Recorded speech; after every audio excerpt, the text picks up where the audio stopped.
சபரிமலையில் உள்ள அழுதா நதியின் முக்கியத்துவம் தெரியுமா? சபரிமலைக்கு பெருவழி பாதையில் செல்லும் பக்தர்கள் தவறாமல் சென்று நீராடும் இடம்தான் அழுதா நதி. இந்த அழுதா நதி ஒரு அரக்கியின் கண்ணீரில் இருந்து உருவானதாக சொல்லப்படுகிறது. ஐயப்பன் அரக்கியான மகிஷியுடன் போரிடுகிறார். போரின் முடிவில் அங்குள்ள குன்றின் மீது ஏறி நின்றாள் மகிஷி. அப்போது ஐயப்பன் எய்த அம்பு மகிஷியின் மீது பட்டது.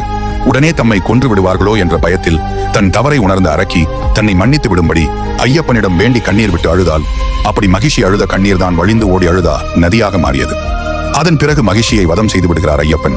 இருப்பினும் மகிஷியின் பூத உடல் வளர்ந்து கொண்டே சென்றது. இதனால் ஐயப்பன் ஒரு கல்லை எடுத்து அந்த உடலின் மீது போட்டு அதன் வளர்ச்சியை தடுத்து நிறுத்தினார் என புராணங்கள் அழுதா நதியின் வரலாற்றை கூறுகிறது. இன்றளவும் அழுதா நதியில் நீராடும் ஐயப்ப பக்தர்கள் அங்கிருந்து ஒரு கல்லை எடுத்து வருவார்கள். அப்படி எடுத்து வரும் கல்லை அங்கிருந்து 2 கிலோமீட்டர் தொலைவில் உள்ள கல்லிடும் குன்றின் மீது எரிந்து விட்டு செல்வார்கள்.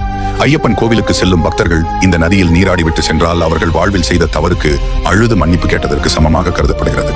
ஐயப்பன் பிடிக்கும்னா வீடியோ லைக் பண்ணுங்க.